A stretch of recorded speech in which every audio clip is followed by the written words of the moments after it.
IJK எந்த பாதையில் பயணிக்க வேண்டும் என்கிற ஒரு ஆசிரியராக டாக்டர் பாரிவேந்தர் நம்மை வழிநடத்துகிறார் என கூறியுள்ள ஐஜேகே தலைவர் டாக்டர் ரவி பச்சமுத்து, வருங்காலத்தில் ஐஜேகே வெற்றி பெறும் எனவும் பிப்ரவரி 8ஆம் நாள் நடைபெறும் மாநாட்டை மிக சிறப்பாக நடத்தி தர வேண்டும் எனவும் வேண்டுகோள் விடுத்துள்ளார்.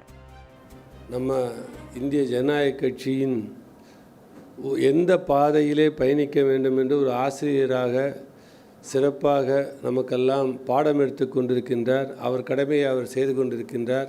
நீங்கள் வந்திருக்கின்ற தொகுதிக்கு ஐயாவின் கருத்தை எடுத்து சென்றால் எவ்வளோ வலிமையாக இருக்கும் என்பதை நாம் உணர்ந்து கொள்ள வேண்டும். மனசால செஞ்சோம்னா மக்களுக்கு சென்றடையும்.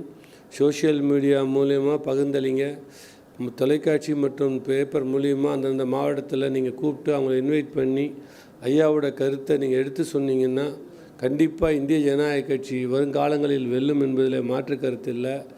அது மட்டும் இல்லை, இப்போ அவர் பாட்டை எழுதியிருக்காரு. அந்த பாட்டில் நீங்கள் கேட்டிருப்பீங்க, உங்களுக்காக ஒரு தலைவன் காத்திருக்கிறேன் வா என்று கூப்பிட்டிருக்கிறார்.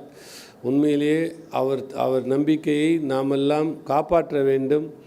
நாம் எவ்வளோ பேரை கூட்டிகிட்டு வரோன்னு சொல்கிறோமோ அவ்வளோ பேரை நிச்சயமாக நம்ம கூட்டிகிட்டு வந்து ஐயாவுடைய எதிர்பார்ப்பு தனிப்பட்ட முறையில் எதுவும் கிடையாது.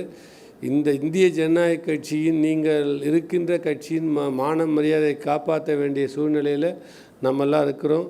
ஐயாவுடைய அறிவுரைக்கு ஏற்று நிச்சயமாக அதை நாம் செய்து கொடுக்க வேண்டும். வருகின்ற அந்த மாநாடு பிப்ரவரி 8ஆம் தேதி மாநாட்டை சிறப்பாக ஆக்கித்தர வேண்டும் என்று ஐயாவின் சார்பிலே உங்களிடம் கேட்டுக்கொண்டு உங்களுக்கெல்லாம் நன்றி கூறி விடுகிறேன். நன்றி, வணக்கம்.